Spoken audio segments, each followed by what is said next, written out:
Preparing the live stream. Okay. Okay, so I know. Are we recording yet? Not yet. Okay, just let me know. The moment we go live, the moment we're actually I live. just I just got the notification. Okay, we are live now. There you go. All right, we live. I thought I told you that we don't stop. I thought I told you that we don't. No, like, nah. But anyway, listen, man. Speak the about main your event- boy, Rose. Speak about your boy, Listen, Rose. listen. You know you I want to know talk the- about your boy. I know the main event. I know the main event was Overeem versus Volkov, but I feel like the star of the night was my boy Sandman. Yep. Listen, man, like you guys, well, John, I'm speaking to John specifically. You're gonna put some respect on my boy's name. You're gonna put some respect on his name. This dude I always listen, put respect on his name. let me tell you something. Frankie Edgar came out exactly the way he should have come out against Sandman. Like he pressured him, that he was using that pressure that he was using against Yair Rodriguez. Yeah. But somehow, what's his name was just so in tune, so his composure is on another level now because he learned from fighting with Aljamain Sterling and that kind of pressure, and he was able to launch that missile, which is that the flying knee of all flying knees. So listen, man, I think okay, so I want to see Aljo beat Piotr Jan, right? I want to see him beat him because I like Aljo. But I don't know if I want to see that as much as I want to see Sandman versus Piotr Jan. Like the excitement of that matchup is just insane. So I don't know. That's my thoughts about last night. Because there's not much to break down because the fight was like 10 seconds. What were you guys thoughts about last night? I gotta make sure you don't stain me real quick because I always respected the Sandman, right? I felt like Frankie Edgar always has a way of shocking us. Like we've spoken about it before. He just does it over and over again. Some reason throughout the interviews and everything, you felt it. Like Frankie Edgar was ready for this fight. I hate to put it that way, but it was just like when Conor McGregor beat Jose Aldo. It was like a fluke hit. It was solid. It was solid. Everything was perfect about it. But what I'm saying is, it was just a fluke doesn't mean fake. A fluke just means it's the perfect shot that it was unavoidable. That just means that it doesn't mean that it was fake or it was like not worthy or not warranted. Okay. That's the issue. When you say fluke, people think you're shitting on the person. It's not that.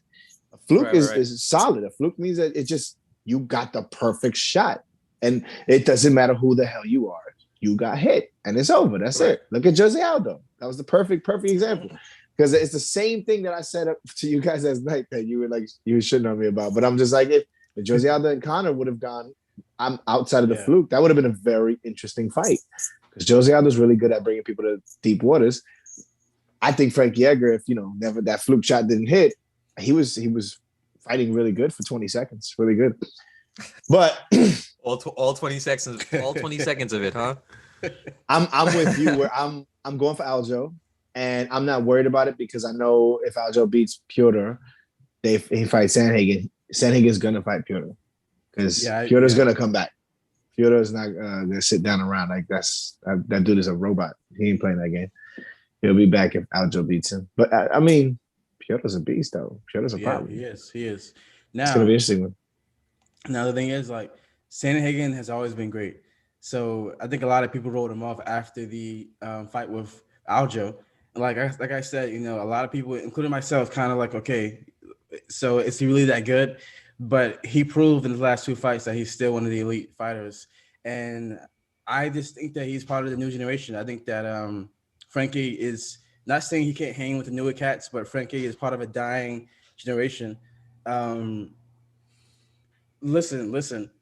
I'm with Rose on that face. No. Listen. Don't confuse the fight between like Yair and like whoever. Frankie would not be able to do that for too long, especially his chin. I believe it's down. It's getting his chin is almost gone now completely. So after that, his whole brain, bro, we gotta worry about it. his whole brain. So Corey has extremely high fight IQ. He's really focused. He has great tool sets. He's good all around. and I actually think that he has probably the best fight IQ in that division right now, and I think that he's going to be champion. It's only a matter of time. So here's the thing. Here's the thing, right? So I disagree with the Frankie statement because of what you just said. He has an extreme. He's just that good. He has an extremely high fight IQ. He can fight extremely well defensively, as you saw with that crazy pressure. Because we're talking about Frankie Edgar, some guy who used to pressure lightweights. So he's able to handle that kind of pressure, and he's able to fight extremely well offensively, kind of like a Brandon Royval. Like he could just unleash hell at you with elbows and knees and just everything. So I think he's just that guy right now. Like I literally think he's that guy. But I think Frankie, Corey Sandhagen. I think Corey Sandhagen is just that guy. Like in that division. In that division. Like I think like Sean O'Malley. I love Sean O'Malley, right? I feel like Sean O'Malley needs some time to get to like a Corey Sandhagen kind of level. But that's his what you call it, trajectory as well. I see him being similar to that, like being really well defensive and really good offensive. I think Sean needs to work on up here. Sean spends so much time talking about, I'm not like Conor McGregor, I'm not gonna make all the mistakes, and then making all the fucking mistakes he was doing. He was just like, he got his head puffed up. And there's nothing wrong with it. He's a kid, happens. Just gotta get it together. He got humbled good. So well, I won't say humble, but he's still talking trash. They say, but what I mean, you're gonna talk trash. He refuses to. We're not talking about talking trash. We're talking about feeling yourself too much. That's what we're talking about. Drinking your Kool-Aid. A little bit. That's what I'm talking about. You can drink your Kool-Aid when you're. Yeah, I can see that. I can see that, but the thing is, he's stubborn as hell though. Like he's still saying he's like 12-0 or whatever, like 13-0. Yeah. Like he refuses to accept. But I think that's loss. More. I mean, it could be either way, but either way, even if he figured it out or not, he's going to say things like that to keep himself relevant. He understands that part of the game, which is great. Right. He's always been real intelligent, like Conor McGregor in a sense in that part of the game. It's just like, I think he just drank too much Kool-Aid too early, too much sugar in the Kool-Aid. Relax. I mean, listen, his name is Sugar Sean, so that was the point of the joke. Let's get it together. Sugar Sean. Well, okay. Side note. So Corey, back to Corey. Do you feel like Corey is like the new and improved Dominic Cruz? Because to me, their styles are very similar. So that's an interesting comparison. Like I feel like what's his name? Dominic Cruz, like his thing, he thrived mainly like on footwork and like mixing things together. So they're similar in the sense of putting it all together. And just unleashing, a storm at you. But I think Corey Sandhagen is, I think he's slightly different. I think he's more explosive. I think he's more explosive. He's more athletic. I don't know, man. I guess they're made from the same cloth. Like both of them are warriors. Both of them are warriors, and both of them are extremely well versed. Right. I think they're both obviously fantastic, but I don't think you can compare the two. They to me, there's not real much comparison between them. Yeah, Dominic, I feel like the guy I think fights most similar to Corey Sandhagen right now is Brandon Royval. Like these guys, it's constant. You know what I'm saying? It's a constant offense, or you're always in danger when you're fighting Corey Sandhagen or Brandon Royval. Like funny thing, I think if Brandon Royval, if his arm didn't lock up, he had a good chance of even winning that fight, like against Brandon Moreno. So I agree. So you just never know. Like the flyweight division's on fire right now, and so is the bantamweight division. I love how serious and stone cold. Like, listen, man, Corey Sandhagen's a stone cold killer right now. Like the way his post-fight interview was, he was not joking. Like, you saw how serious he was. He was like, when that fight happened, he said, I owe Aljo a nap. Whoever wins that fight is taking a nap. I was like, yes. And this dude, we're talking about a dude who I could see him being in my chemistry class. And he's just like sending dudes to the shadow realm. Like you paying him to do your homework and shit. Yeah. I love But it. I love it. I love too? it. We know I love too. Outside of that crazy, like stoic shit, is that like you felt what he felt when he did that to Frankie. Like and we all love Frankie Edgar. If you're a fan of the sport, Frankie Edgar's in your heart. Yeah. And it's just like you can hear him saying, like, I like doing that to people. I didn't want to see Frankie Edgar go out like that. Like he's the one that did it. He's the one saying, I didn't want to see him go out like that. That hurt him. He was happy, but at the same rate, you watch that, you see a man like Frankie Edgar who you fucking idolize and adore. You're like, damn, bro, that shit hurt. That was like when Uriah Hall beat the shit out of Anderson Silva. You saw that nigga start crying. I think like it was that kind of moment. That sucked to watch. And I enjoyed just as much. I enjoyed seeing all of our reactions on Instagram. like Jim with the voice note, John with the picture, like with the picture of the side angle of him reacting. Screenshot of that on the page. Oh man, that was unbelievable. Like it was just we could amazing... do like oh no, oh no, oh no. That was just an amazing domino effect. You know what I'm saying? Like you're watching the fight, you see him pressuring Sandhagen. I'm like, this is a good approach. This is exactly how you should fight. You shouldn't let Sandhagen dictate the pace. Like I would definitely not fight Sandhagen on the outside. So I was like, okay, let's see what happens. And when he did that, first of all, the moment was big. Then right after, because all of our things are probably going at different times, so you just see the reactions on Instagram like instantly, like one after the other. Like, oh man, that was dope, man. And his height and his range is also a problem for a lot of the people in that division too. He's lanky, he's tall, man. He's a little bit taller. So yeah, same for them heavyweights. Drago's coming.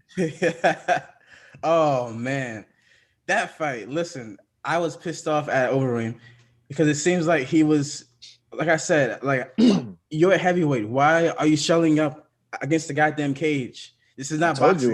You know what I mean? Great point. You said that he was kind of afraid, like for his chin, so he's a bit more like in his head. You notice in like his last, I want to say 4 fights, maybe he's completely changed his style. Yeah, especially after Ngannou showed him what the moon looked like. He was like, now it's just about protecting your chin. It's just like everything he fights like bobbing and weaving, literally running from his opponent in the cage. Like that's how he fights now. He cannot get hit, and he knows that. I bet you he does no sparring whatsoever, nothing. I bet you, not even like little pipettes. Yeah, I bet you he's scared of his wife hitting him. He's the only man that didn't have to be an astronaut to see the moon. Yeah, a few times actually. No, but that other thing was insane though, like the Ngannou thing. But this was just okay. So this was just another brutal moment in Overeem's career. And also let's just not take anything away from Volkov. Volkov is a fucking beast, and he deserves the praise. Yeah. I just wanted to make sure we say that we're not trying to shit on Volkov. No, listen, man. Volkov is phenomenal. Like he's unlike Stefan Struve, he's maximized on his reach since the beginning, and he's only gotten better with that. Like his teep kicks, those are serious, man. Yeah. Somewhat. This other guy was throwing similar kicks to that in the earlier fight, Pantoja. But what's his name throws that so consistently and so well, and he's like 6'7". His boxing is unbelievable. Yeah. I think he's been working on his wrestling defense too, because Overeem can pretty much take most of those guys down, like on any given night. So I don't know, man. I think it's time for him to finally hang it up, because the thing is, he was trying to make this last run. You think? Yo, listen. It's time, brother. Yeah. Oh, it's time. It's time. Go raise some horses. Start, eat your horse meat. Go back on the steroids, and then go to Japan, and then you fight over there. Yeah, I agree with that. Overeem was elevated. I'm sorry. Go ahead, because I wanted to say something about Overeem. Go ahead. But here's the thing about Overeem, though. Like Overeem is crazy enough to try to make another run. Like I want him to stop. Because But I don't know, man. Like I said, I think he has a chip in his brain because the different scenarios that he was in before this, I feel like he shouldn't have even made this run. Like this run that he made even to Volkov was remarkable. Yeah. Remarkable given, all the situations he had before that. I thought his brain was completely damaged after the Curtis Blades fight. And then he comes through and just, I don't know. I mean, I'm going to be honest. I was hoping that like it would have been cool to see him win this fight, but the way he was fighting, the way he fought, I was happy when he started getting pieced up. I'm like, yes, let's just finish this guy already, get rid of him, because it was so frustrating seeing him take those shots and not return fire later on. Like, dude, go for broke now. You're hurt. Don't just like corner up and shell up in the corner. Because he caught him with some nasty overhands. He caught Volkov with some nasty overhands, like a good 3 or 4 of them, like in the first round. And 100%. I felt like if he I kept saying fake low, go over, do the overhand, fake low overhand, fake low overhand. He never listened to me once. Right, like dude is a freaking kickboxing champion. K1, like where did that go? A steroided kickboxing champion. We need to remember that. We need to make this clear. Overeem was a heavyweight problem, but post USADA, dad bod, I drank too many beers. Overeem, he can't cut it, man. He can't. He's got to go. I'm telling you, if he's gonna continue fighting, he has to be released from his contract. He has to go eat his steroid cereal and pancakes and all that shit. Get the shoulders back. Get that fucking Greek cutout body back. And then take your ass to Japan and go back over there where they love that shit. That's it. Yeah. USADA ain't fucking with that right now, bro. It ain't happening. I love Overeem. He needs to hang him up. He's done. In the United States. Outside of the United States, where things are allowed, it's different. You got to think about that. Like with people like Overeem and so many other fighters, quite obviously. But it's like when the steroids was a pandemic and people were just taking them. I mean, think about like the injuries that have happened in this sport and the way people have gotten marked in this sport. And people were on steroids like, oh, it's like, damn. Imagine you were a clean fighter during that time where steroids was just a muck. Where Nate Diaz was just calling all of y'all. Everybody's on steroids. Imagine.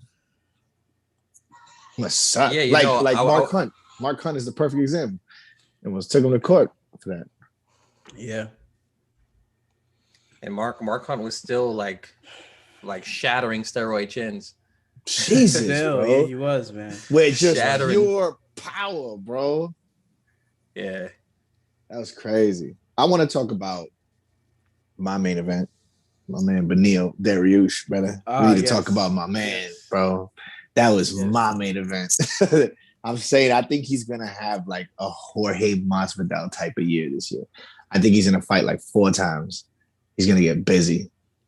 So here's the thing about him. I thought he had a great performance. I think his I think if he didn't tire himself out with going for the takedown as much as he did in the first round, I think he would have had an even better performance because he was a better striker and a better grappler than what's his name, Fajeda. So Fajeda, the reason why Fajeda was even getting a chance to land as much as he did against Dariush was because Dariush kind of tired himself out. But I think Dariush could have definitely, I think if it was just striking, Dariush could have like bodied him. You know what I'm saying? Like Dariush has the kind of hands that scare you, man. That's what I'm saying. But what's his name? I'll say this though. Fajeda is like one of those guys who's extremely tough. So that could kind of discourage you. Like when you keep landing clean on someone and they're not taking one step back, kind of like a Lineker, then that could kind of make you want to just take the fight to the ground for a little bit, just for, I guess, just to rest. But then you end up getting more tired because Fajeda is also a pretty good grappler too. So but it was a great fight though. Nonetheless, it was a great fight. It was a nice. I thought that was probably fight of the night. Honestly, here's the it's like Beneil has a gas tank. He looked tired, but that dude could go. He can keep going. Yes, he does. He puts a lot into what he throws. He puts a lot into his grappling work, but he's used to that in a sense. But Neil's biggest issue, especially going forward, is that he doesn't mind getting hit. He gets hit too damn much, and he just doesn't seem to care. Like, Veda hit him with some shit last night, man. And he's just like, clink, clink, clink, clink, just walking toward him. Like, he doesn't care. And you even hear his corner. You heard his corner like, stop brawling. Technique, get him on the ground. Stop getting hit. Like, why are you like this, bro? Like, stop. Yeah. But I think that's kind of like an old school Cerrone and guys like that, where they needed to get hit to start really ramping up. Yeah, he's a dog. But the thing, I don't even agree to that because Beneil from the start, his hands don't make sense, bro. He just throws and it doesn't look like he's putting so much, it looks like just a solid punch, but when it hits, it's like he hit you with a frying pan, bro. And that's the thing too. And like you said too, he's very deceptive. Even when he looks tired, he still has the gas tank still. So you see him looking kind of tired in round 3, but he's still like doing 1-2s down the middle. 100%, yeah. Very deceptive. But he's durable. He's skilled. He pressures you. He has heart. That dude is a problem, man. And to have hands as scary as that, and to be that good on the ground, scary. Good. We're not talking about how good this man really is on the ground. Oh my God. I think I put him against anybody on the ground, to be honest, in that division. He's really good, man. It's just he's got to stop getting hit. Yeah. Because when you get to that top, these guys are precise. It's not about them hitting you hard and you're going to be like, ha, I can take it. They're going to hit you with them fluke shots. Them shots that they know exactly where to get you. Yeah. This boy's He's a lightweight, right? He's a lightweight. Man, that lightweight division is disgusting right now. I you know. got you got him. I'm more excited about the up and comers right now than I am even about the top. But I can't. I'm lying. But I'm lying. But I'll say I'm about as excited because you also got that other guy. What's that other guy, man? The guy who knocked out what'd you call it? The what's the name of the guy that was kicking Kelvin Cater's legs out? Renato. The guy that knocked out Renato. Hanato. Oh my God. That dude, oh man, that dude is a freaking problem. I forgot his name. We're talking about him hardcore, like on one of our episodes. You know what I'm talking about, John? No idea. Yeah, but he knocked out what's his name? You know Hanato, right? Which Hanato? There's a lot of Hanatos. Hanato in the lightweight division. He used to fight in featherweight, and he beat Kelvin Cater. Like he was kicking Moicano. Renato Moicano. Hanato. So the guy that knocked out Hanato not too long ago. But anyway, the lightweight division is ridiculous. Rafael Fiziev. He has. Listen, that dude has next level. Fiziev is a problem. Yeah, bro. He's gonna be a problem to everybody. Can you imagine? Can you imagine a Fiziev versus this other guy we were just talking about? Dariush. I could imagine Dariush against anyone, man. I think he's Dariush. Telling you, Dariush is gonna fight a lot this year. I have a feeling. Yeah, I felt the passion in his post-fight speech. I like the fact that he took his spotlight to tell you, put my boy in here. I dare you. Give him a fight camp. I dare you. I love that, bro. That's like, that's that hood mentality. I like that. Yeah. Like, you think your boy's tough. Check my man Rose out back here, bro.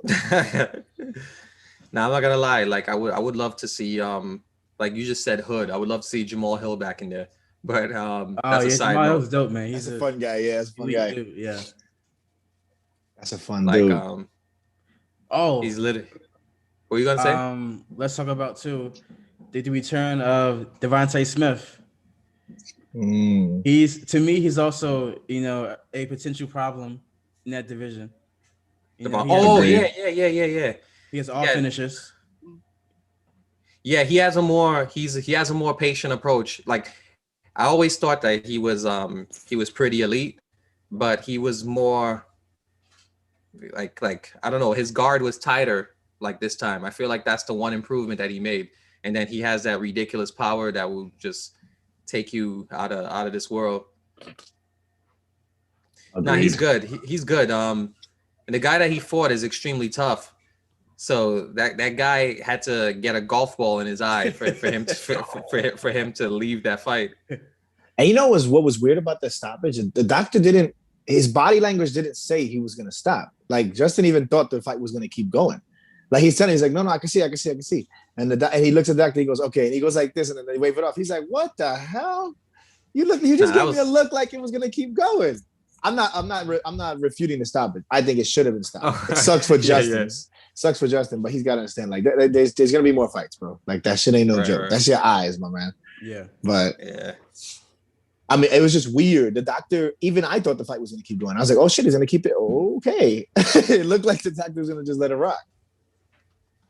Honestly, that's probably the worst. That's probably the worst, like, eye swelling I've ever seen.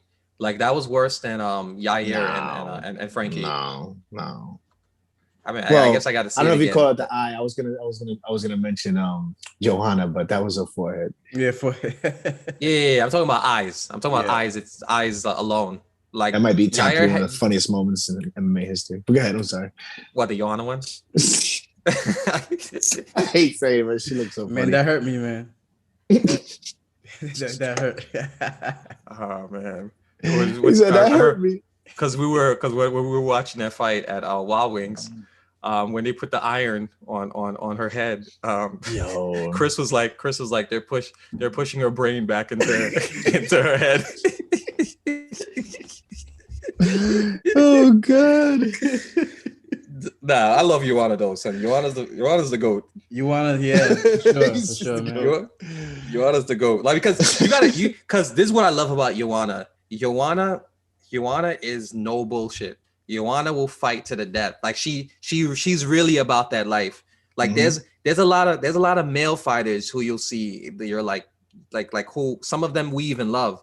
I won't mention them, but like there's some fighters that you'll see them and you'll know they're not willing to go to the same place that Joanna's willing to go to.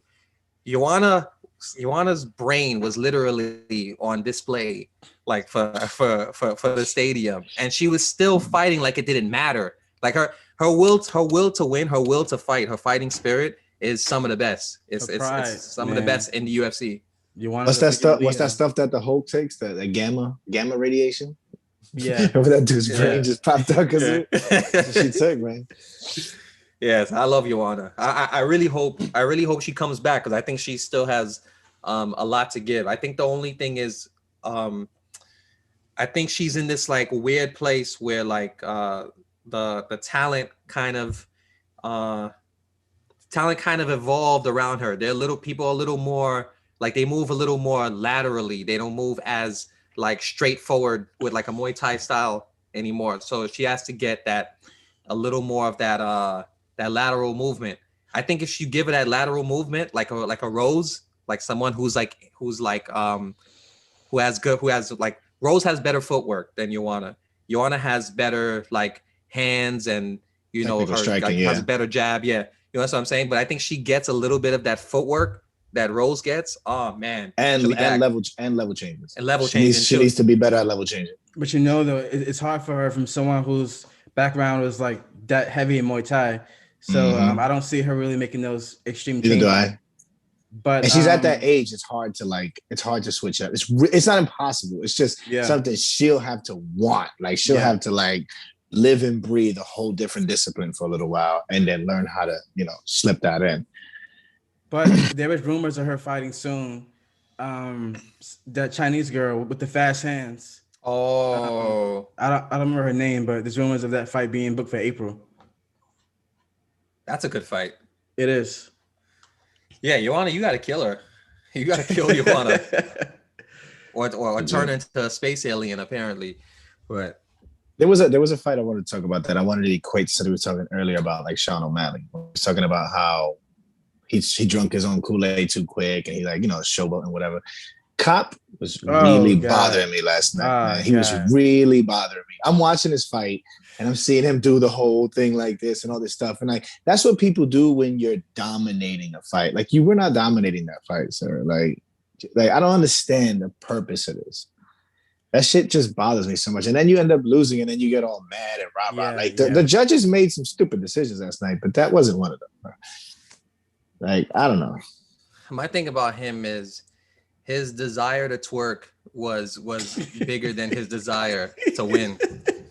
Yeah. You understand what I'm saying? Yeah. Like you can't do that while I'm drinking coffee, bro. What is wrong with you, bro? I'm like, am I watching a TikTok video or am I watching a UFC fight? Like, what the hell is going on here? That's all I got to say about that. Listen, here's the thing about him. I've seen his previous fights, and he's usually more active than that. So I was surprised that he was doing so much, and he's really good. But last night he didn't show all of that. So I was like, come on, dude. Like, what do you? I don't know if he was nervous. I don't know what he thought was going on. But he said prior to the fight, I'm going to show a master's class. So maybe during the fight, he was trying to prove some kind of point, like he was going to be some kind of like Floyd Mayweather in there. Like, dude, maybe Izzy. Maybe he's watching too much Izzy. He's doing Roy Jones moves and like, dude, what the hell are you doing? You're losing this fight. You're getting kicked to the body over and over again. Agreed. That's what I mean. That shit don't make no sense. And the messed up thing is, we could see that he's good. Like, I was excited watching his movements, and just all I saw in that fight was major potential in this cat. Major. He is so damn fast. It's crazy. It's so fast. And he's solid. You could tell, like, he moves everything. He's like everything he's gonna hit you with when he's not dancing, or as Rose would say, twerking, it's gonna hurt. But it's like he needs to really say in the circus, you on the come up, bro. Make your name known in the post-fight speech, but in there you gotta win. You could dance all you want and look stupid and cute, but if you don't win, what's the point? You know, at the end of the day, that's the only thing that matters in the fight industry. You have to win. You have to. And that's the thing too. Dana White will cut you for that, even if it's that one fight. You know what I mean? We almost didn't have the amazing Kevin Holland because he talked too much. Yeah. Like, Dana don't play that shit. Uncle Dana don't play. He pulled out the Tate Quieto stick real quick. Get out of here. He brought it to the Puerto Rican roots. I got PTSD, bro. So, that's where I learned my martial arts, bro. Bobbing and weaving my mom. Oh man, yeah. Honestly, like you guys said, he has like crazy potential because his hand speed is blinding.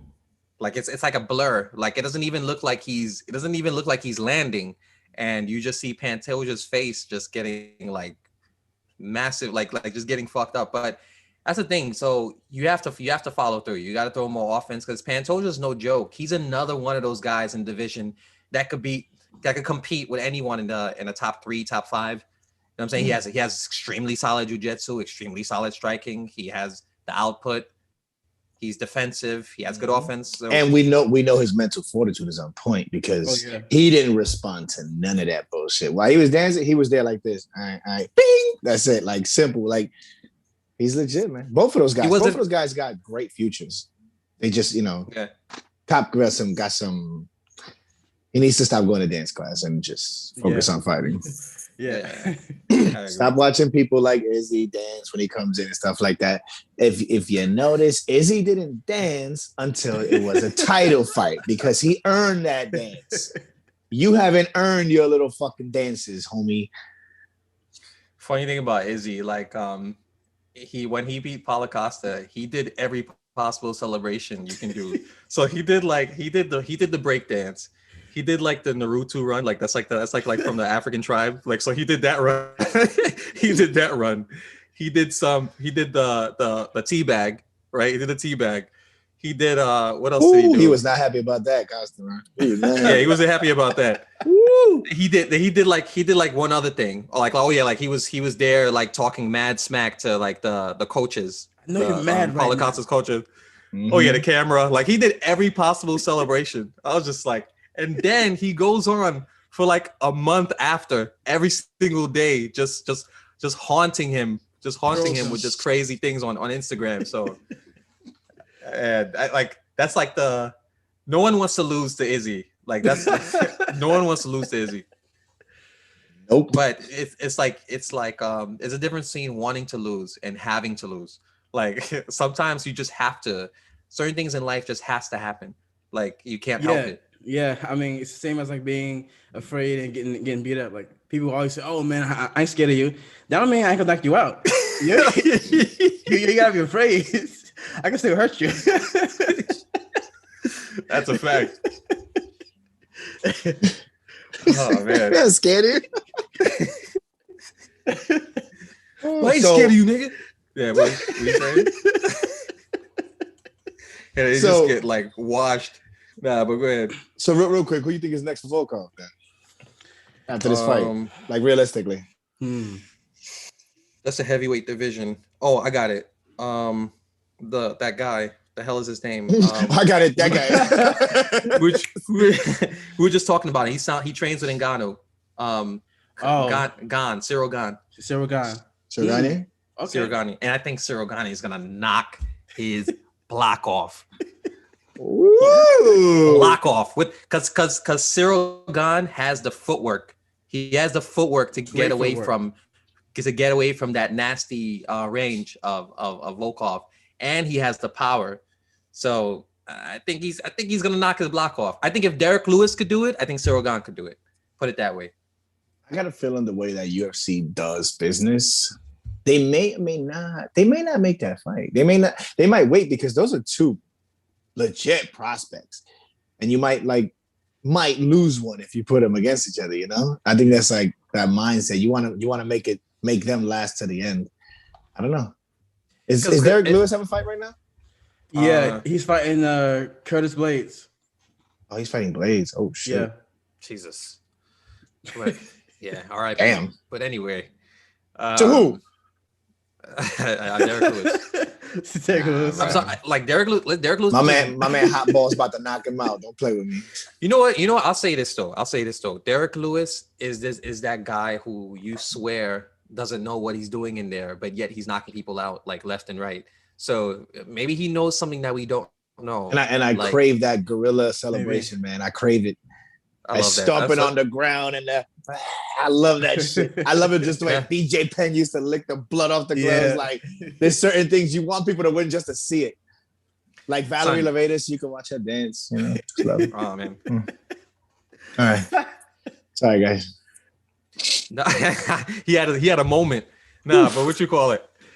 Derek Lewis, what's cool, what's funny about him is that like he could be literally like 3 seconds away from a heart attack and still do that celebration after he gets his knockout, and he'll have the energy to finish during those points. It seems like he has his instincts take over even when his gas tank isn't there. So you just never know. But I mean, I ain't gonna say it's a fight for him. Blaze is that's the worst possible matchup for him though. It's a tough fight, man. Because DC held Derek Lewis down and then submitted him.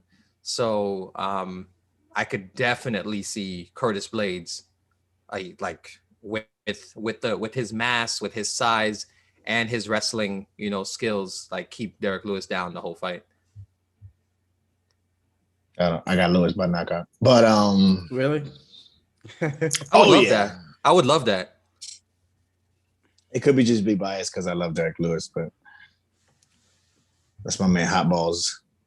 My balls was hot.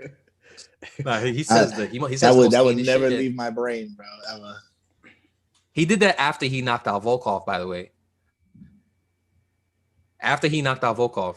That was the fight? That was the fight. Yeah, that was the fight. Joe Rogan asked him, "Why'd you take your pants off?" He said, "My balls was hot." And then we all just exploded in the house. Honestly, we erupted when he knocked out Volkov, like in like the last 20 seconds. Last minute, man. Like Volkov, like John was like, that shit was crazy, man. Who's Rosenstrike fighting? I forgot about him. Rosenstrike could be another. He has a fight coming up. Rosenstrike is another possibility for. So he's fighting Gane. He's fighting Cyril Gane. Cyril Gane. I think he's fighting Gane. Yeah. Ooh, that's why when you mentioned his name, I was like, wait a minute. Well, that's a dangerous fight for both guys, because what's his name has what's his name? Rosenstrike has legit knockout power too. He has legit knockout power. He has he has crazy kickboxing experience, but that's a good one. Like Cyril Gane has the great footwork to get away from his strikes, but then you have to avoid Rosenstrike for all that time. So I'm wondering, if I had to guess who's gonna be on a defensive, I would guess Cyril Gane, because he uses more footwork. So fighting backwards against Rosenstrike, it's a tough night. But yeah, and I'm gonna go with What are you gonna say? Yeah, I was gonna say too, and people forget that Rosenstrike is not only a power striker, but he's a great kickboxer too.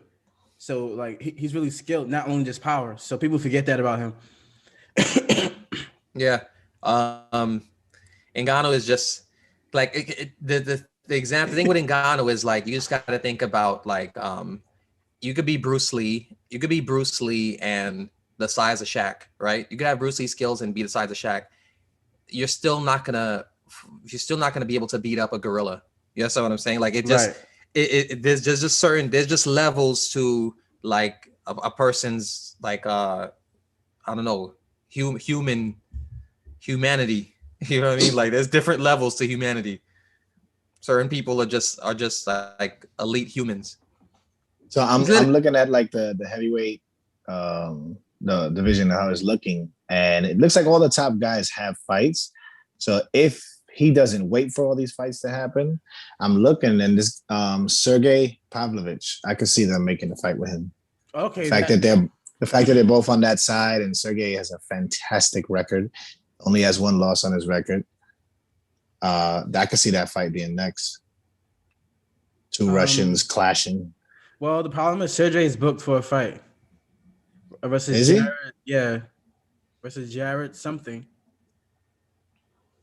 Yeah. He's booked for a fight. Damn, but they all booked. I guess we can't even make a prediction because he has to wait for all these guys to fight. Yeah, he's gonna have to wait. I say the most likely though, he's probably gonna fight the winner of the Gagne fight. Though I think you're right about that part. Is it Gagne and Lewis? We said, right? Or no? No, Cyril Gane and Rosenstrike. Rosenstrike. Yeah. I think he fights the winner of that fight. I think his easier matchup. I think both of those guys are actually a tough matchup for Volkov, to be honest. Agreed. In different ways. Yeah. Agreed. But that footwork of Cyril Gane is going to be good. That footwork. I don't know. He's my dark horse. I think for the first time in a while, I mean, the heavyweight division was dry for a long time, man. It was just like you had probably two guys, and then there was everyone else. And at one point, it was just a champ. Like there was nobody like had you like this. And now we got the Cyril guy, and we got the Volkovs, the Sergey guy. You know, we got up and comers that are legit prospects now, and it hasn't happened in the heavyweight division in a while. And it's also been super dry because, I mean, like I think we spoke about this on podcast before. The heavyweight division in boxing is the greatest thing ever because it's just hands. It's two titans throwing hands. When you have two 300-pound men slobbering all over each other on the ground, it's just not attractive sometimes. You know, it's not like a thing. Right. You got these two big old bellies sliding all on each other, and it's like you see two bantamweights. That's why the lighter weights are really like in the MMA thing. You see these guys don't stop, man. It's like it's dope. You see these two gigantic men. It's like, Yeah, like the grappling exchanges in the bantamweight and flyweight division are savage. Unbelievable. Yeah. Unbelievable, bro. Thank you, Demetrius Johnson, for everything you gave us. Because God, I used to love watching that man work. Oh man. And people like Uriah Faber. Oh my God. If you haven't, go back in the day and watch his fights. Uriah Faber was masterclass on the ground, bro. He was like 34-1 at one point. That dude was like unstoppable. He's a real legend, that dude. Yeah, it hurt my heart when Piotr Jan did that to him. Yeah, that's Piotr Jan is like the legend killer right now. But then that was me last night with Frankie Edgar. Bro. Yeah, didn't Uriah like wave to the crowd or something? He waved to the audience when he got like punched or kneed by Jan. Like he had a broken nose, he waved like to his corner or something. Like I'm good, I'm okay. I think probably. I don't remember. No, Uriah Faber. Uriah Faber is one of the toughest dudes ever. Like the just the way his leg got battered against Aldo is like I've never seen anything like that. Oh man, yeah. That was like I'm surprised. For 5 rounds straight, bro. You took 5 out rounds. those kicks, bro. I'm surprised he didn't get his leg amputated like after something like that. Yeah, those post fight picks were horrible, man. Yeah. Horrible. And it's crazy because it's like when you're in the corner of a fight like that, I can't imagine they had to have been there with the white flag, like the towel, like just Jesus, do I throw this in? I mean, the only thing we have left is a fluke knockout. That's all we have left. You ain't gonna submit him, not with your legs like that. You can't hold him. You only have a knockout, and we still got 3 rounds left of this shit. Yeah, I don't know, because by the second round, his leg was chopped, bro, and he just kept on taking it. And you get to a point where it's just like, when is it worth it? You know, like there's no way out of this. That was bad. You know, I mean, there are times when fighters do finish the fight with like basically one leg. Chandler in Bellator almost knocked some guy's head into orbit, fighting on a messed up leg. And also too on the Paige Van Zandt card, bare knuckle card. I still didn't watch that fight. Jesus Christ! Fight yet? Nah. There was a fight. There was a fight earlier on that card with a blonde chick who looked similar to Paige Van Zandt. That fight was so bloody and brutal. Both girls' faces were like mush. It was freaking crazy. Yeah, I didn't watch it either. I had no interest in it whatsoever. I kind of had a feeling she was gonna lose too. You can't possibly care about your face if you get into bare knuckle FC. Like, well, you can't possibly. Yeah, and maybe not too bad now. What? Props to this chick on that post fight speech, man. That's hot. She was like, "We know that Paige is pretty." She's like, "But I'm not a person. I'm a feeling. Yeah, I'm about to feel it." I was like, "Damn, girl." She had me like shit. That was a good speech. She had some Michael Chandler vibes in that shit. I like it. What else? Just as like to end the talk on this card, that entire Guida Johnson fight, I was terrified. I was just like, Johnson, it was once a person they were talking about could defeat the champion of the division, is now fighting Clay Guida on his retirement path and got smoked, bro. Like insane. Guida looked like he was 23 again, bro. It was those crazy. Overhands. Once I saw him get caught with like the 3rd overhand, like in a row, I was like, okay, this is like Michael Johnson's not gonna win this fight. And it's crazy. Michael Johnson is so good. That's what didn't make sense on this. Michael Johnson is so fucking good, bro. And it's like, I said it before the fight starts. I can't believe this is happening. And if he loses this, he needs to retire or go to Bellator or something. He needs to go. He doesn't belong in the UFC if you can't beat, no disrespect to Clay Guida, but if you can't beat Clay Guida, a person like Michael Johnson, you gotta go. It's weird, man. Like Michael Johnson, this dude beat Poirier, this dude beat Edson Barbosa, this dude beat Ferguson. He beat them, and his record is crazy. But it seems like now it seems like he doesn't have it anymore. Like he still has the speed, but he doesn't have that touch, the instinct, the killer control, instinct. The instinct. It's not there anymore. And it's like he's fighting, even how he punches, it's like his distance timing isn't the same as it used to be. You can tell, like he has to like throw 100 punches to land 20 of them, but before he was more precise. It's so weird what happened to him, man. Like I don't know if it's mental. I felt like I was watching him versus Khabib again. Here's the thing: there comes a time where certain fighters, like not all, this doesn't happen to every fighter, but there's certain fighters get the instincts beaten out of them after a certain amount of fights. Man. So if you look at his last streak, and I'm gonna compare him to like Rashad Evans, because Rashad Evans was a killer at one point. He was the most elite guy in his division, and he was that guy. He was. That's what I'm saying. Overhand. Right, but then at a certain point, Rashad Evans, when he was fighting Anthony Smith, You understand what I'm saying? Like he just went to like hug his legs. Like he was just afraid of he just didn't have those instincts anymore, that killer instinct. I feel like a Rashad Evans I feel like a Rashad Evans was more the Overeem effect. Okay.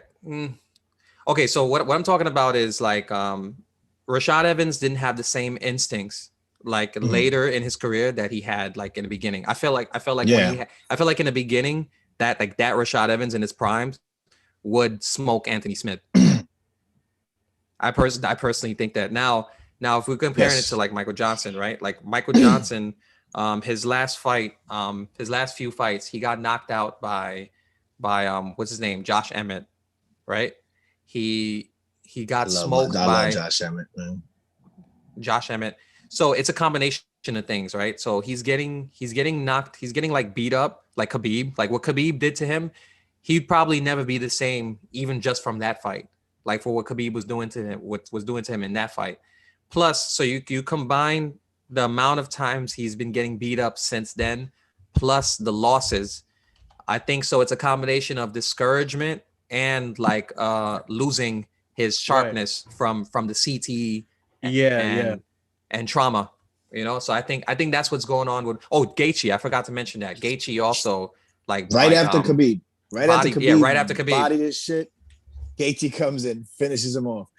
Because with him, it's not just the CTE. Also, it's just he's getting outclassed. You know, it's like he's getting worse. It doesn't make sense, right? And it sucks to talk about it that way, but it's just like because he's so good, bro. At one point, he was so damn good, like Rashad Evans. Like that was a good example. He was so good. He was so scary. Just weird, man. How you just went like it's terrible. And the thing is, he was never really super consistent in his career. You know, he has great wins, but he was never like all the way in, like super consistent. Yeah. But he's a dog. He always had that potential to be. Yeah, because he lost to Nate Diaz, right? If I'm not mistaken. So. Lost many moons ago. Yep. Yeah. Many moons ago. 5 years ago. And to Beneil Dariush. Yeah, he beat Melvin Gillard, Gleison Tebow, Joe Lozon, Danny Castillo, Tony Ferguson, Shane Roller's a problem. He's got names on his, you know. I mean, this cat could potentially go to the Hall of Fame. People he beat, you know, it's no joke. But I think he's on that. Like, if you're gonna continue, you might need to go to a lower level show. You need to go to somewhere else because I don't think he can hack it in the UFC no more. 4 straight losses. I even doubt that Dana's going to keep him. I think he's just going to cut him. Yeah, back get cut. Especially the loss to Clay Guida. I mean, no disrespect to Guida. Guida's a beast, but it's just like to Jim's point earlier, Guida's part of the old class. You know, like he's part of like, it's not that he's not great. He's just predictable. You know what you're getting with Guida. Nothing ever changes in his game plan. You know what you're getting. It's just, are you getting like top dog Guida? Or are you getting like, I'm scared Guida, you know? Like Guida, like my man came straight out of like a mosh pit into the octagon and just washed Michael Johnson. Like I gotta say, one thing I do also like about the UFC is like the fact that people put their I love when fighters are able to put their personality into their fighting skills. Like you can tell that the way Clay Guida fights is who he is, who he is as a person. And I love that. That's like that's what you call art. Like that's martial arts. Like when the person's fighting style reflects exactly who they are. Expression, that also goes back to your gym. Like the people who are training you, that's why certain minds are more important. That's why minds like Trevor Whitman and things like that, they're just so important. Like we talked about many shows ago, that was like whoever's training Izzy needs all the respect in the world, because that'd be a hard man to train because you can't change him. He's like a specific type. All you got to do is just tweak fundamentals, you know, like I don't want to change how you throw that punch. Just move your foot back a little bit, you know, like little things like that. You know, you just got to tweak him a little bit.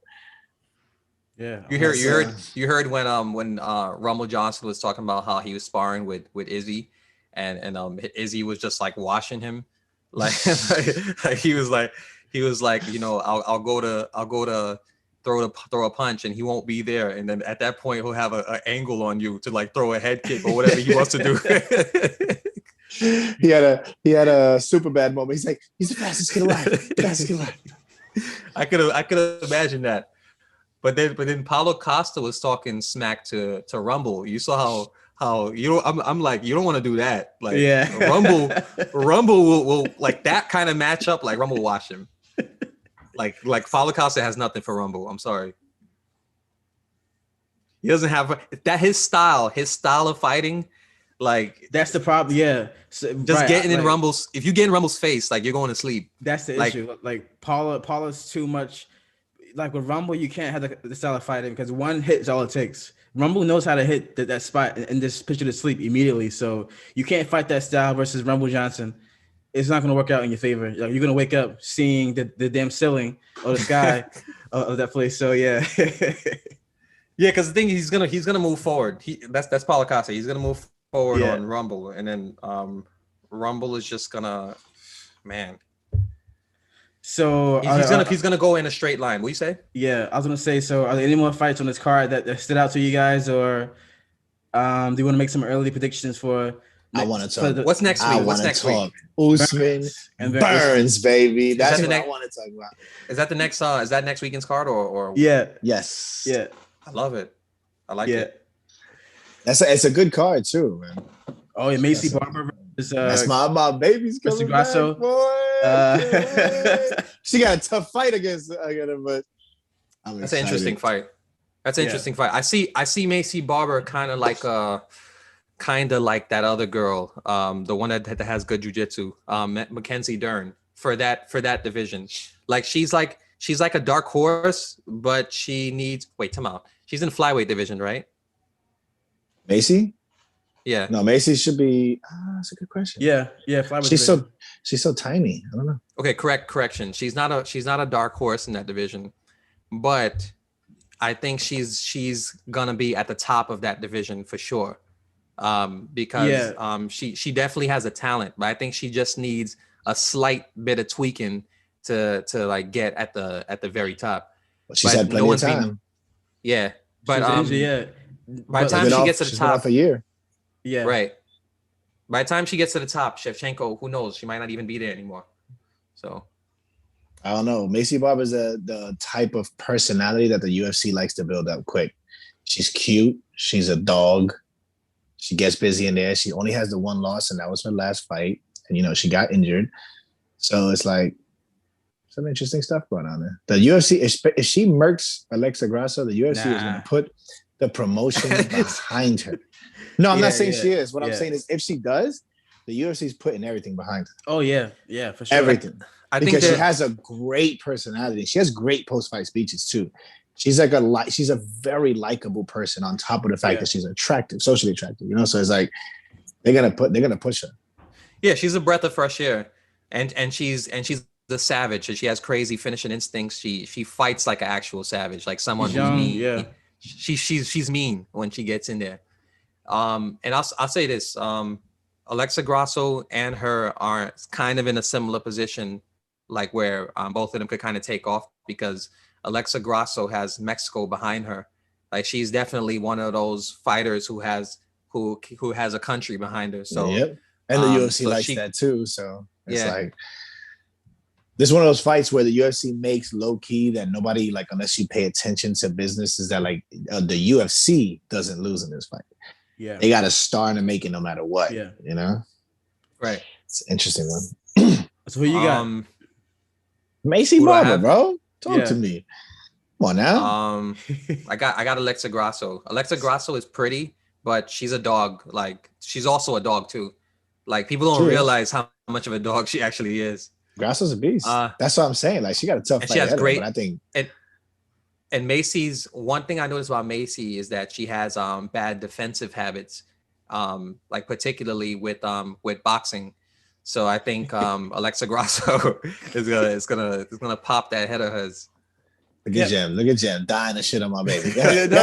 No. Listen, so when Barbara first came to the UFC, I was high on her because I saw her first fight. I believe was it the show she came on first, the Contender Series, maybe.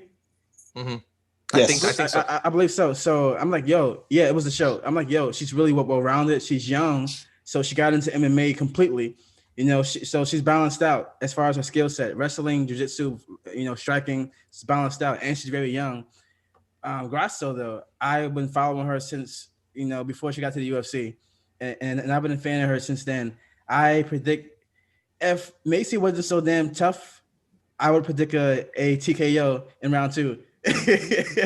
But I know that it's probably going to go to a decision because she's damn durable as hell. So Grasso wins by decision for sure. Unanimous decision for sure. She's going to box her up. Her takedown defense has improved. Every fight she's been taken down, she's been getting better and better and staying up. She's going to finish. She's going to win by decision. Unanimous. Clear. I agree with that. I think she's going to win every round. But I mean, listen, man. Oh, I can't wait. I'm not a fortune teller. I'm not a fortune teller, but I think, you know. Just make sure y'all send me the pictures of your faces in the chat. I got I saw your face. I saw your face when Corey when the Sandman when the Sandman came to play. Damn, son. That shit hurt, man. The Sandman created the sandbox. That shit hurt. The way you see him, he couldn't breathe. You saw him on the floor. Like I was like, oh my god. It hurt me. It hurt me too because it a little bit. It hurt me too a little bit because Frankie Edgar is the guy that's been always underestimated. He's the ultimate like Rocky type of fighter. Legit. But my excitement for how that happened and what actually happened was bigger. Far exceeds your sympathy for. Because you understand we're kind of sick people. We're kind of sick human beings. Like we love carnage, we love blood, we love like all the violence, the beauty in violence. That's what this podcast. Yeah, we're not okay. We're not okay. You know what I'm saying? So yeah. But those listen, man, those flying knees, seeing that makes you realize how brutal Jorge is. Like the dude caught Ben Askren out cold stiff, and he's still landing haymakers miles to his face. But he's like conscious, like Jorge is a legit psycho. I think he's an actual psycho. I saw a post by an MMA outlet on Twitter. I want to see. They were saying that the post literally said, "I'm just gonna say it. This is better than Jorge Masvidal's knee knockout." And I'm like, you're out of your fucking mind. No, Rose. No. No. Listen, I wasn't gonna say what you thought I was gonna say. So they're both like really good, right? So Jorge's thing is slightly better only because of the moment. It's like we're talking about opening bell. This dude sends him to the Shadow Realm, an undefeated fighter. He sends to the Shadow Realm. And you know, it's just a crazy moment. Like he said what he was gonna do. He practiced it. He did it. It's kind of like a more intense version of Conor knocking out Aldo, like in the first 13 seconds, because that was done in 5 seconds. It was just a lot that went into that. The Sandhagen thing was really cool because like Frankie, it's harder to think with that kind of pressure coming towards you. So for him to do that so precisely while Frankie Edgar is like coming straight at you, you know, not letting up, not taking a step back, is pretty impressive too. But I still think Jorge overall was, you know, more impressive. Like that was just when we were in Wild Wings, it didn't make sense what happened. Like when we were watching that, that's probably the craziest KO I've ever seen. That Jorge's KO is probably the craziest KO I've ever seen. It was just like, what the fuck, bro? Like, and the thing was that he planned that. That's the crazy thing. It wasn't like it just happened. That was his plan from the start. He's like, I know he's gonna stiff my crotch, so I'm gonna throw my knee at his ass, and that's it. And it was crazy.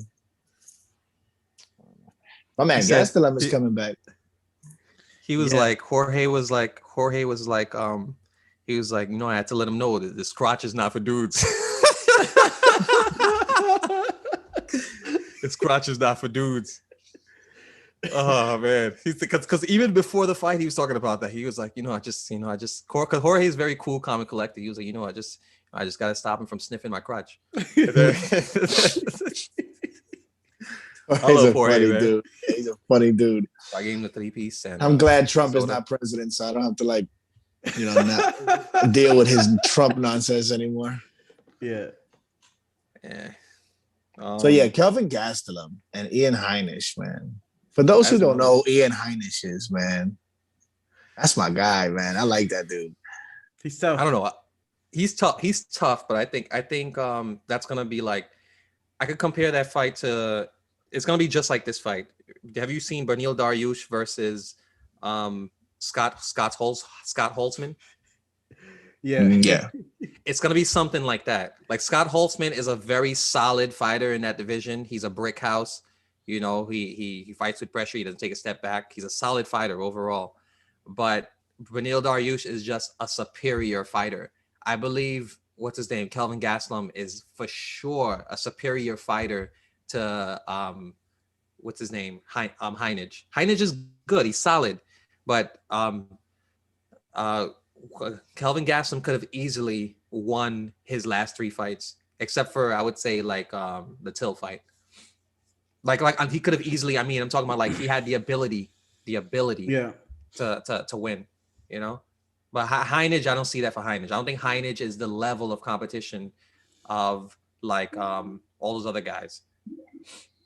I mean, when you're talking about body of work, there's no comparison. Gastelum was just fed to the fucking sharks from day one. But I don't know. Ian Heinisch is one of those guys, man. It's like people don't talk about him, and he's a little dark horse. I think. I legit think He has good wrestling. He has a good overhand. But I don't think that's enough for a Gastelum. Like Gastelum, yeah.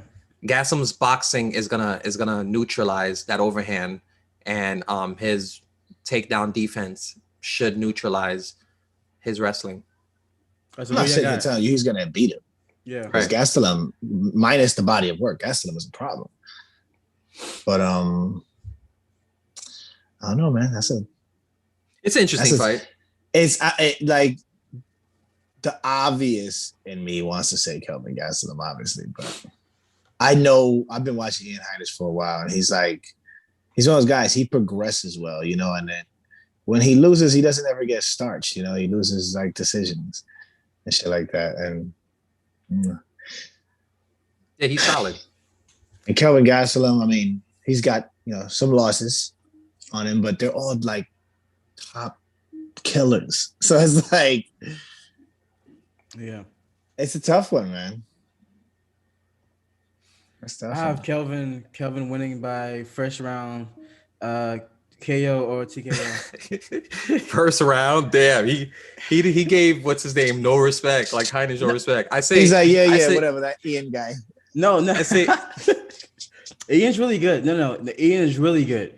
He's really good, and I agree. He might be a dark horse, but Kelvin's 1-2 is one of the best that I've ever seen. Like Kelvin's 1-2, I practiced that in the mirror over and over again. The speed, the way it's just like down the pike, the way it's not, you know what I mean? The way he snaps that 1-2 and the power behind it is one of the best. And I think that his experience of fighting these veterans like Israel and, you know, people like that make you a better fighter. So I think that he just has a higher caliber of experience in his last few fights than Ian Heinisch. To that point, you're absolutely right. When you fight that caliber of opponent, it does make you a better fighter. But when you lose 3 in a row to those people, it messes with your head. So I think this fight really depends on, like, it has like the Max Holloway effect. It really depends on what Kelvin's going to come in. Is it going to be the Kelvin Gastelum we all know, or the Kelvin Gastelum that has a chip on his shoulder, or is he a little nervous because he hasn't won a fight in a while, you know? Like in his last 5, he's like 1-4. You know, he's not on a good run right now. Listen, man, I believe. And if he loses this, he might get cut. I believe in the Mexican spirit. Like he represents Mexico extremely well. So I don't even see Kelvin Gastelum putting pressure on himself to win, because I feel like just by default, the Mexican spirit just fights. You know what I'm saying? So I think he's one of those guys like who represents Mexico really well. Like him, Brandon Moreno, these guys just fight. It's just in them to fight, and they're gonna bring whatever they have, no matter what. I think they're just those type of guys. So I agree. that's gonna carry him over. I agree, but just fighting isn't always enough. Now, Ian Heinisch, from a record, like from a body of work standpoint, is obviously a step down from what he's been fighting. But that's only because Ian Heinisch hasn't had the opportunities given to Kelvin Gastelum. Their record is not far between. They have almost the same amount of fights. You know, Gastelum has maybe 3 or 4 more fights than him, maybe, and that's it. Like their record numbers wise is not that different. So it's not like Gastelum he's like such a veteran over Heinisch. Heinisch has just as much time in the game as him. He just hasn't had the opportunity to fight that caliber of opponent. No, I feel you. I just think like if Gastelum was fighting someone more like Vettori, for example, I think that would be more. I think that would pose more issues. That would pose, more threats. A lot of fucking issues. You understand what I'm saying? You don't see when you mention Marvin's name, I'm just like, oh, shit. Like I want to hide. Like, oh God. That man is no joke. I'm a shout out to Vettori, man. Israel made him a beast, man. Like he was always good, but that loss to Israel put a fire under him. Like, nah, man. You hear him talk, he sounds like a hitman. He sounds like he's hired to kill you. It's like, nigga, put that vein away, bro. Jesus. I love the middleweight division right now. You got you got Vettori, you got Holland, you got all these guys are still there. Like they didn't go anywhere. Like Jared Cannonier, Darren Till, Robert Whitaker, like they're still here. You understand what I'm saying? Like so. My cousin, she hits me up yesterday and she's like, "What are you doing on this Saturday night?" So I sent her a picture of the UFC, and she goes, "Oh, are they ever not showing it?" And I was like, "It's a great time to be a UFC fan. We always got something to do." I love it, man. Yeah, like honestly, I haven't watched like for sports for a while. I mean, I played ball years ago, and I watched a lot of basketball like years ago, but I stopped watching sports for years. MMA is what got me right back into sports again to watch it consistently. Agreed. Like every card I have to watch now. Yeah, I went the same thing. I was big on basketball during the Jordan days, obviously, and then I got back on it during the Sacramento Kings when they had Bibby and Weber and all that. That was Kobe era. Yeah. Yes. Yeah. And then I heard about this LeBron James cat in high school. I started looking him up. I'm like, who is this monstrosity? And I've followed him ever since. Every team he's on, that's why I rap. So I'm a Lakers fan right now. How about him? About to do the repeat. Yeah. Oh, by the way, can we just randomly? I mean, we kind of like a sports podcast, but like Brady has like potential to make super history. Yeah. Today. Yeah. Like this is an important game. Like seriously important game. Like we potentially have the GOAT today if he wins. Not, I mean, he will be, but I'm saying like there's always gonna be questions, here and there, blah blah. But like if he were to do this today, there's no conversation to be had. So he is the greatest of all time out of every position, everything. No one is better if Brady wins this at 40-something years old against that lab created monster in Patrick Mahomes. Like Patrick Mahomes is just, I mean, I don't want Patrick to lose. I don't want Brady to lose. I don't know what to do. I like both these cats. This is a tough one for me, bro.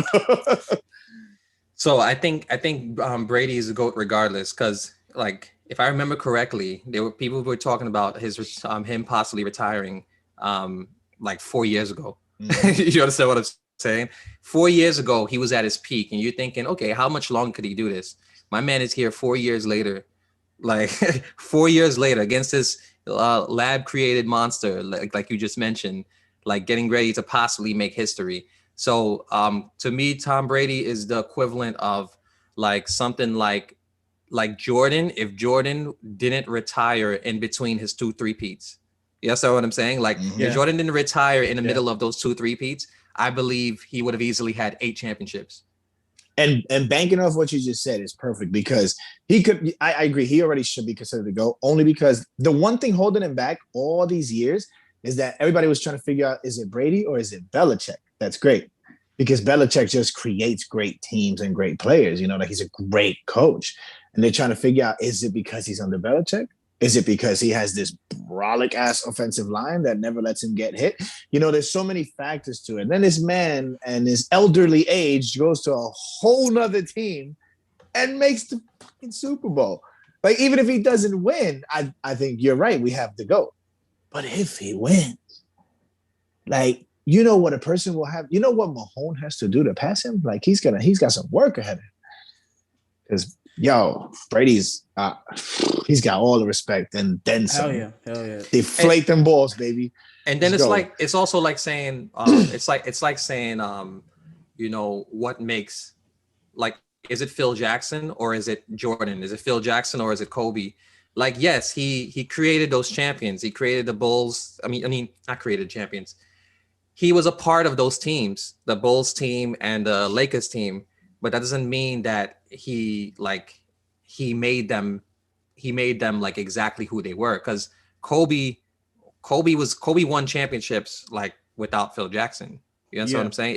It comes down to that person's IQ, their will to win, and their skill, like combined. Agreed. Nobody represents that more.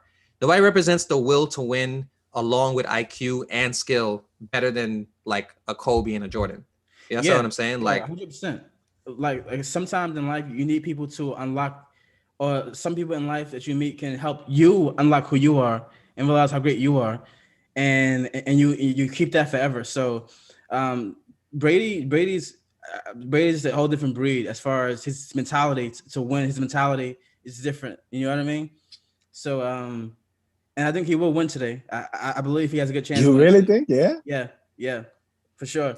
I'm definitely gonna watch that. I'm definitely gonna watch it. Yeah, same here. Yo, this is probably the most exciting Super Bowl in a while, just because of that, like, this prospect. You have like the literal future of the NFL versus the past of the NFL, like the past present. You know, like this is the greatest thing. This is like the new Tom Brady versus the Tom Brady going out. Like, who? Like, oh man, this is awesome. Yeah. I can't wait. I can't wait for that. The Rocky versus what's the guy named Tommy? I don't know his name, but his protege. Tommy Guns, yeah. Oh yeah, Tommy Guns. I was so excited, like when Rocky's old ass just started watching Tommy Guns in the street. Come here, boy. Yo, he's still alive, right? Sylvester Stallone? Yeah, he's still alive. Yes. Tommy's dead though. Yeah. Okay. Yeah, Tommy's dead. Bro, I'm a Sylvester Stallone groupie, bro. Don't even say that, bro. Rocky, bro. Listen, I've been watching Rocky since I was a kid. Like since I was like a little kid. Like I have the first two Rocky DVDs. And to me, those aren't even the best ones. I got the VHS, Papa. The best part, the best part to me of the first one though is like when the dun, dun, dun, dun, dun, dun, like when he's doing the running for the first time, I'm just like, oh man, son, I got to do some push-ups. I got to do some push-ups, man. I like that was like, I think as far as inspirational, the most inspirational one was the one against was the one with him against Mr. T, because it was like the Connor story, like how Connor, is drinking his own Kool-Aid. He gets to the top of the mountain, and like everyone, including his coach, was telling him not to. He don't want him to fight him, not take the fight. Like that's right. A lot to deal with. A lot. Yeah. Yep. And then he admits to himself, which sometimes it takes a man to admit that you're actually afraid. Because it's not about not having fear. Sometimes it's about being able to have the fear and still do it. That's what makes you actually fearless. You know what I'm saying? So and then you go to an old rival, switch up your whole game. Like, yo, don't make me watch this movie, bro. I gotta watch, man. that one was inspirational. Yeah. The Russian one was probably my second favorite, because it was just like a situation where it made you cringe. Like that dude just makes you cringe. Like Drago, like if he died. Yeah, you watch his training and you see them putting whatever in his fucking veins. It's like, oh my god, that's Wolverine, bro. That's Wolverine. Legit. That's how he used to train. The fucking science lab. You seen Creed 2, where he fought Drago's son? Nah, I don't. Okay, I'm not. I am 100% not a fan of either Creed movie, so I don't even want to talk about them. I don't like them. All right. I hate them. I think they're terrible. I couldn't finish the first one because I don't know.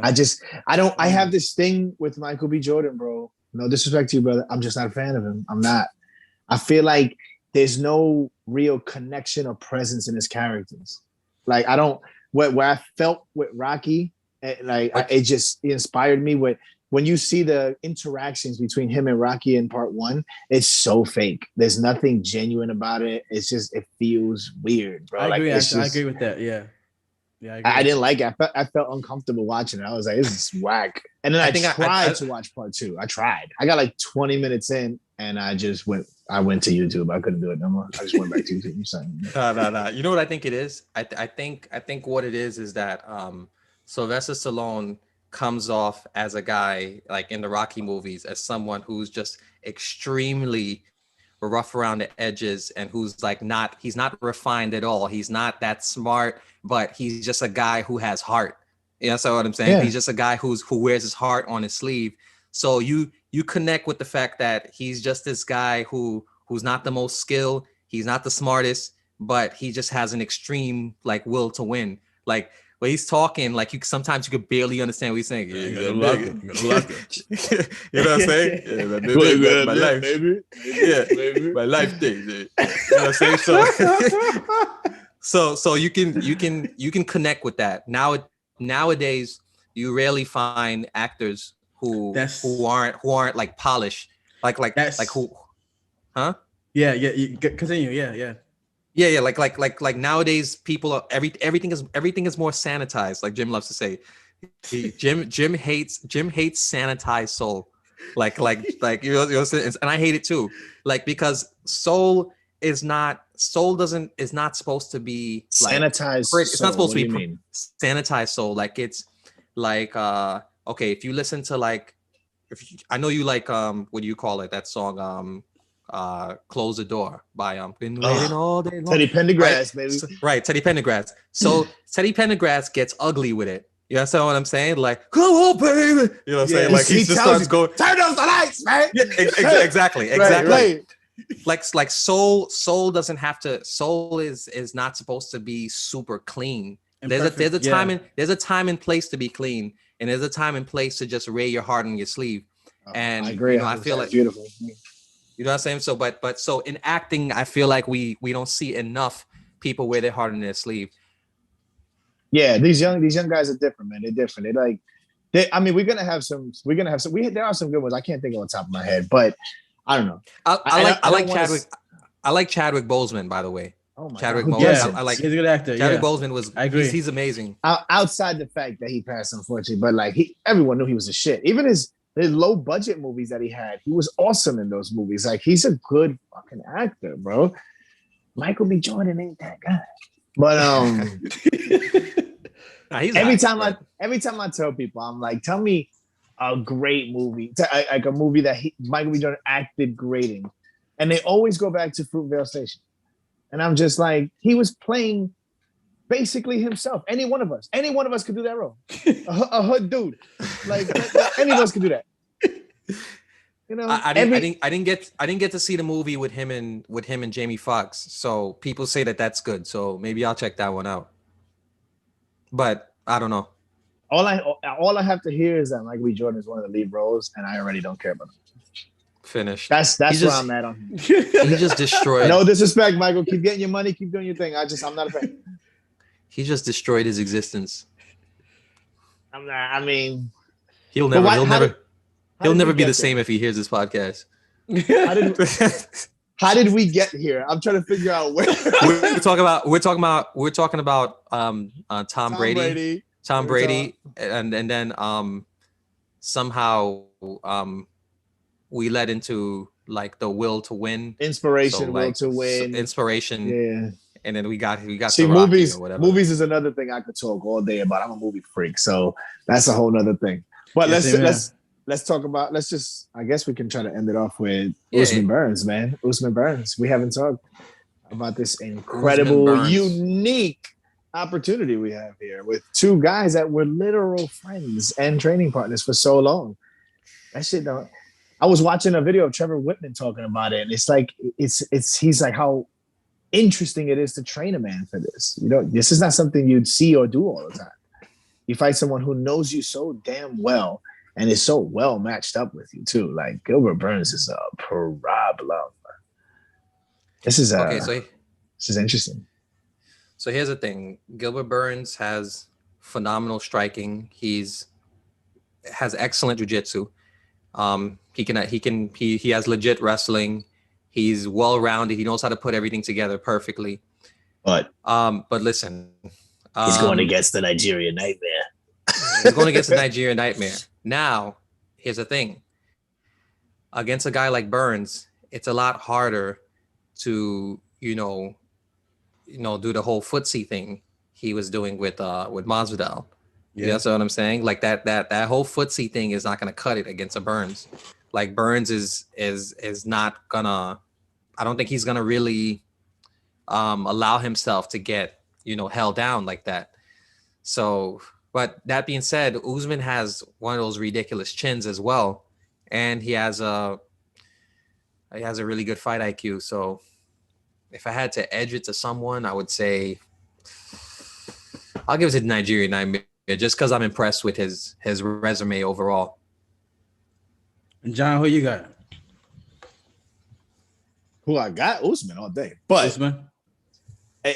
Joe Rogan puts it best. This guy's the boogeyman of the division, bro. Like this guy on the come up, nobody wanted to fight him. Nobody.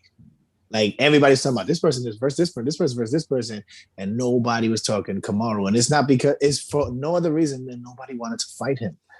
He's like the Khabib of that division. Nobody wanted to fight him. He's terrifying. But what excites me is the story behind this, is that these two guys know each other so well. If they didn't know each other at all, I still choosing them, but I would have said Usman by murder. But what makes it so intriguing is that they know each other. Like Burns has drilled with this cat over and over. And it's interesting because you watch the interviews and you hear them talk, and they both sound perfectly confident. Like I'm waiting to see, like when they look in the camera, I'm waiting to see that whole like, I'm saying this, but I don't mean it. And I don't see it in either one. I feel like they both believe that they have dominated the other. So I love to like break these things down to like body language and things in their eyes. I break these things down as well. And something tells me that Gilbert Burns got the better of Usman in training and striking wise. I don't disagree. But I feel like wrestling wise, maybe Usman got the better of Burns. So back and forth maybe, but I think that, well, for one, I have Usman winning the fight. I have money on Usman.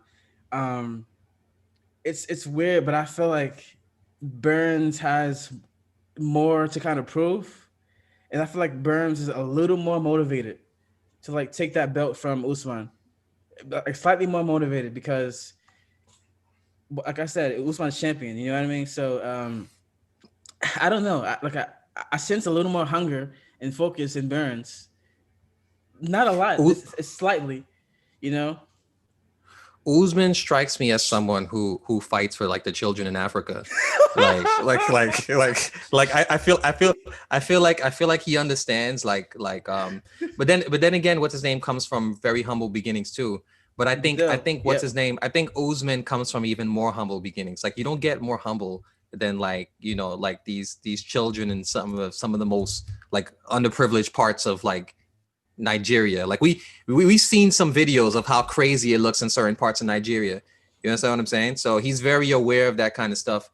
I think Usman also has been in that moment, has been in probably the most pressurous moment of all time, fighting against Kobe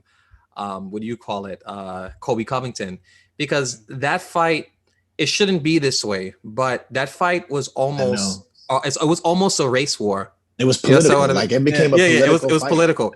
And me, I'm not one to really, make fights political. If I like a fighter, I like a fighter. I love. I'm with you 100% on where you're going with this. 100%. You understand what I'm saying? It shouldn't have been, but that's kind of that caused the pressure. Right. Yeah. Right. He took that pressure, he took that pressure and Mm-hmm. he thrived in that situation. That was one of the most Walked epic. out with that little dance that he does. I was loving it, bro. I was like, you ain't getting That- it here, Bubba. That was one of the most epic wins you know I've ever seen because of the situation. Mhm. Now like And just um, because Kobe's that good. And to do that to Exactly. Kobe Oh is, yeah, is- Exactly. yeah. Oh yeah, yeah, yeah. it was Exactly. great. Kobe is one of those guys who puts all the chips in. He's all in. He puts all the chips in, and then you know And he's a He's hard ready. worker in that cage, man. He don't stop, bro. Yeah. he's ready. Because you saw what Tyron Woodley what happened to him when he tried to make it into a race war.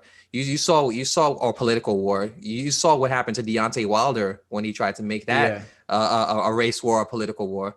Like that doesn't work for people. So it was actually smart of Usman to just make it a fight between two men and not a Mhm. race war. People around him were creating that narrative. Yeah, exactly. But he didn't let that affect him, so he has to get credit for that. So I think he has the composure to also beat Burns too, like the composure. Yeah, you know, like I said, like I have Burns. I mean, I have Usman winning the fight, but I feel like in training, Burns got the better of him. Times that they did train and striking for sure. But the way I see the fight playing out is I see Burns moving in like the first round, moving in like leg kicks, piecing him up a little bit. Usman getting his footing, trying to get the pressure against the cage. I see Burns winning the first 2 rounds, maybe edging out the second round, and I see Usman kind of taking over with the pressure and keeping him on the ground or keeping him against the cage for the last 3 rounds and winning by decision. That's how I see it like happening. No knockouts, no finishes. When you talk about like you think Burns got the better of him here and there and this and that, I think it's like a 50-50, and I think that's why both of them are as confident as they were. I don't think either of them dominated the other one in training. I think that's how good both of them are. That's why I'm saying when I see both of them talking, I don't see any twitch. I don't see any lies in their eyes. These two cats thoroughly believe they can beat the other one. Like there's no bullshit here. But I mean, Usman. I mean, lying and Usman kind of go not to diss on, not to hate on Usman, but Usman he said some questionable things about like not knowing who Masvidal was, and he really know who he was, and like but that's talking shit. That's talking shit. That was kind of funny though. I'm not gonna lie. That was funny. He said, who? He was like, he said, there's been talks about Jorge, blah blah blah blah. He said, who? What do you mean, George? Yeah, but so all of us agree that the Usman wins. Wow! So for the first time, it's hard to bet against him, man. For the first time, hard. yeah. Usman is that good.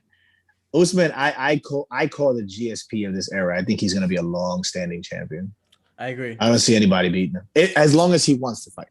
But I think if he continues and he has that spirit and he keep wanting to fight, I think he's going to be a long-time champ. He's just too good everywhere. He's terrifying. Usman is gonna have the will to win as long as there's like unfortunate circumstances in Nigeria and like different parts of Africa. Like he's gonna be fighting for that until he retires. Like we need 45 more wells. Go fight. Yeah, let's go. Deadass. Now, no, Burns is gonna be a problem if Burns is able to get those leg kicks going early on. Those hard leg kicks, that might be an issue. That could be an issue. Word with Usman's little chicken legs. Word. Usman is like the best though at catching those kicks though. Like for him to catch Jorge's kick on like the like second or third kick was crazy. Like he just has that. Like he has people's number with that stuff. Agreed. It's tough to bet against him. It's really tough. It's one of those things. But it's just the friendship aspect that has me like, this is exciting. Interesting, yeah.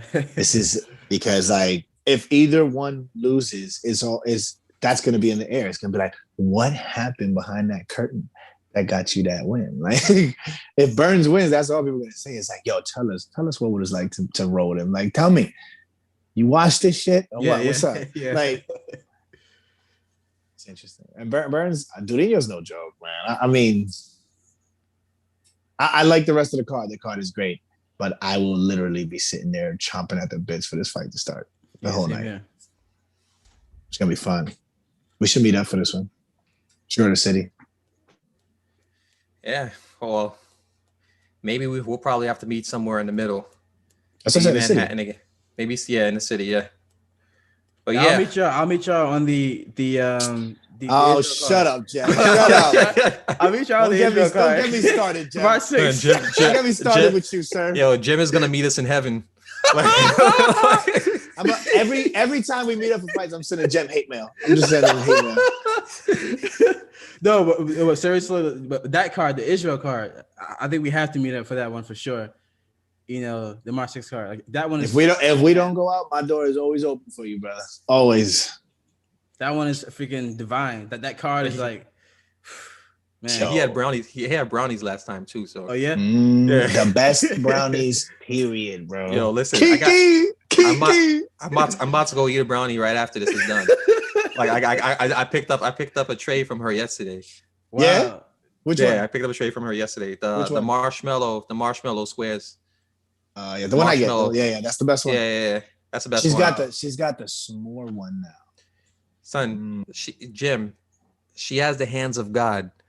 Is she like It does. like a small business? Yeah, she's Small she's business. real small right now. Suburb, yeah. Mhm. Small business. So there's Kiki's Brownie Shop. Let me write that So down. it's You go to not- my so story. it's- If you go to my story on Instagram, you see. Oh, I yeah? always post her. She's awesome. yeah. So Night- so being that she's a small business, like there's no like watering down the product. Like it's as potent as it could It's be. sincere. You know what I'm saying? It's made from the heart. Yeah, No, I'm telling exactly. you. Yeah. I don't co-sign anything. You could even ask my boys that I got boys that rap and I tell them, you suck, bro. Your shit is trash. And I tell them straight up. Savage. I tell them I don't like your music. And I'm not saying to stop. I'm just telling you I don't like your music. I'm not a bullshit guy. I'm not a yes man. If I Right. think your shit's trash, I'll tell you. That's why y'all know I love y'all music, bro. Y'all know. I blast that left and right, bro. Yo, And Rose, I told you recently. You know, I can't talk about that on camera, but I told you. But Said you and Chris gonna start having to pay me royalties. Like you're gonna have to start paying me and Jim royalties. each pump? No, he's not. Each pump. A dollar a pump.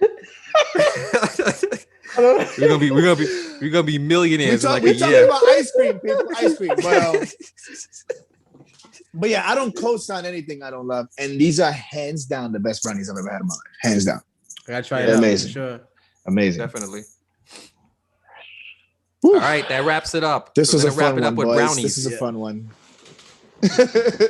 We're gonna wrap it up with brownies. Maybe All right, boys. maybe if you come on to the show, we'll give you some whatever. I don't know, like what do you call it? E brownies or something. But anyway, I'll probably be eating my brownies on the next one so I can show you.